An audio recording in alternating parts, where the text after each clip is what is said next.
108문. 하나님께서 제7계명으로 요구하시는 바는 무엇입니까? 답. 하나님께서는 온갖 부정을 정죄하십니다. 그러므로 혼하는 자이든지 독신으로 있는 자이든지 그것을 전심으로 철저히 혐오해야 하며 단정하고 정숙한 생활을 하여야만 합니다. 109문. 하나님께서 이 계명으로 금하시는 것이 단지 간음 또는 그와 유사한 수치스러운 죄들 뿐입니까? 답. 우리의 몸과 영혼은 모두 성령의 전이기 때문에 하나님께서는 그 모두를 순결하고 거룩하게 지키기를 원하십니다.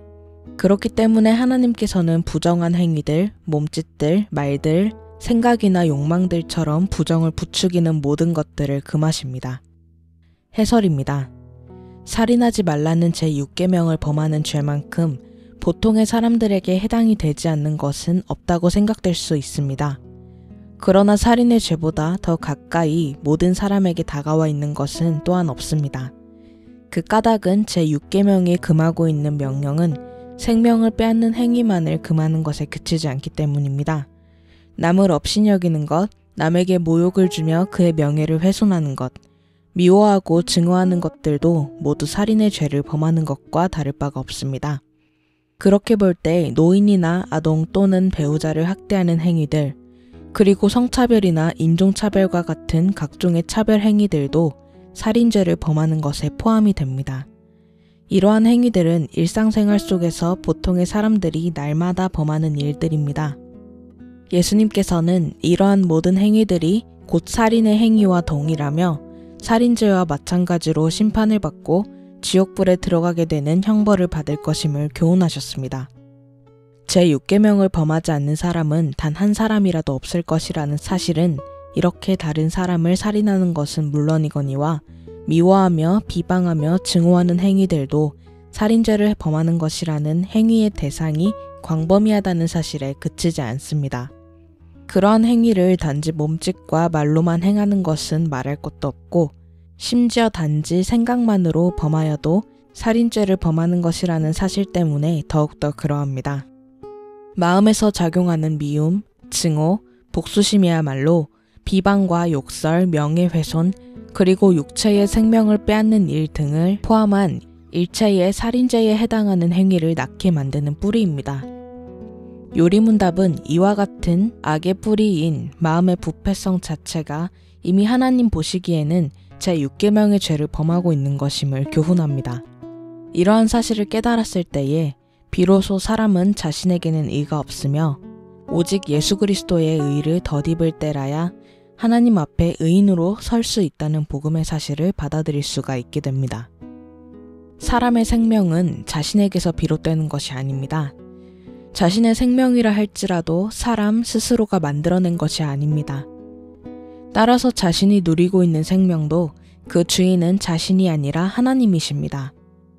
그렇기 때문에 자살이나 자신의 몸을 상하게 하는 자해의 행위 또한 경제적이든지 심리적이든지 어떤 이유에서라도 안락사 또는 낙태를 행하는 일들도 생명의 주인은 하나님께 대하여 살인죄를 범하는 것이 됩니다. 사람의 생명을 빼앗는 일은 어떤 이유로도 받아들여질 수가 없습니다. 나라가 행하는 전쟁에 나가서 전투 중에 부득이 행하게 되는 살인이나 정부의 관리로서 사형을 집행하게 되는 경우에는 제6계명을 범한 것으로 판단하지 않습니다.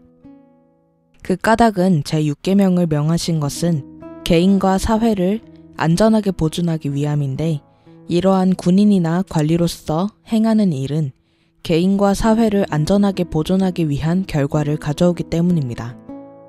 물론 군인과 관리가 그 권세를 남용하거나 오용하는 경우는 제6계명의 죄를 범한 것이며 그러한 잘못은 일반 사회에서도 범죄로 판단을 합니다. 요리문답은 제6계명을 지키는 것은 단지 살인을 포함하는 여러 악행들을 금하는 것으로는 충분하지 않음을 교훈합니다. 그러한 악행들은 행하지 않아야 하는 것은 물론이거니와 이웃을 자신의 몸처럼 사랑할 때에 비로소 제6계명을 온전히 그리고 충분히 지키는 것임을 덧붙여 강조합니다. 부패한 마음이 제6계명을 범하는 일체의 죄악을 낳는 것이며 그러한 마음 자체가 이미 제6계명을 범한 것이라고 할 때 제6계명을 충분히 지키는 것은 미움과 분노의 마음을 사랑의 마음으로 바꾸지 않고는 계명을 충분히 지켰다고 말할 수가 없습니다. 제7계명은 간음을 하지 말라 명합니다. 간음을 금하심으로써 하나님은 혼인의 신성함을 강조하시며 가정의 가치를 보존하십니다. 간음은 우선적으로 부부간의 정절을 범하는 죄입니다. 제7계명은 부부 사이의 혼인의 순결과 정숙과 절제가 있어야 함을 교훈하면서 또한 이것을 통해 혼인을 하였던지 그렇지 않았든지 부정한 일들을 부추기는 생각이나 욕망들을 다 금합니다. 음행은 모든 부정한 욕망이 필연적으로 도달하게 되는 종착점이기 때문입니다. 요리문답은 음행을 금하는 제7계명과 관련하여 금할 것과 행하여야 할 것을 비교하여 제시합니다. 하나님께서는 온갖 부정을 정죄하십니다.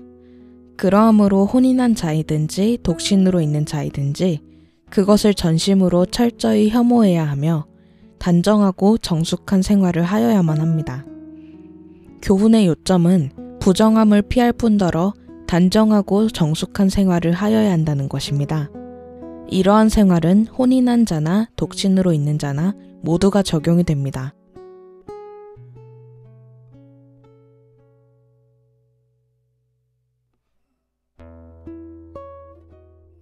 나는 오직 주의 인자하심을 의뢰하여 싸우니